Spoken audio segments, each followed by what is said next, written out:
Laura Smay multiplie les projets, la fille de Johnny Hallyday se plonge dans le travail. Depuis le décès de Johnny Hallyday, le 5 décembre 2017, son fils, David, se tient à l'écart des projecteurs. Entouré des siens, l'aîné des rockers cherche à être occupé en permanence pour ne pas se laisser gagner par le chagrin. La guerre de famille entourant l'héritage du taulier n'a pas arrangé les choses. Je gère scène me noyant dans le travail, confirme David Hallyday aux médias belges DH. Ça me permet surtout de pouvoir continuer à avancer. Avancer, c'est ce qu'il y a de plus important. Et si le grand frère avait donné des idées à sa petite sœur? À y regarder de plus près, Laura Smay semble elle aussi noyer sa tristesse dans le travail.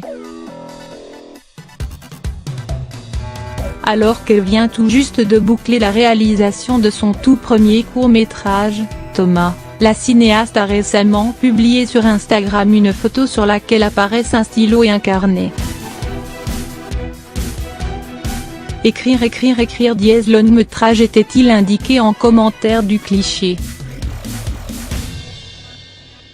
À peine son court-métrage bouclé, se disant elle-même hyperactive, Laura Smay remplace donc sa casquette de réalisatrice par celle de scénariste. Une scénariste visiblement lancée sur un projet de taille puisque la fille de Johnny Hallyday s'attaque ici à son tout premier long-métrage. Peut-être cherche-t-elle à retrouver l'ambiance du tournage de Thomas. Une expérience qui a fait beaucoup de bien à la réalisatrice.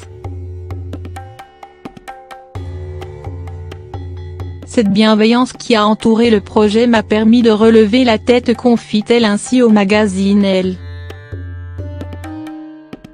L'expérience du court-métrage a également permis à Laura Smay de renforcer les liens avec sa mère, Nathalie Baye, qu'elle a choisie comme actrice principale de son projet.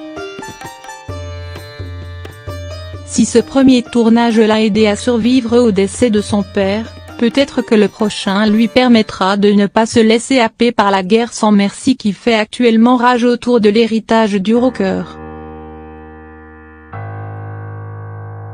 Depuis que j'écris, j'ai la sensation d'avoir pris ma vie en main, et c'est très rassurant, confirme Laura Smay. Je sais aussi que les épreuves ont toujours stimulé la création.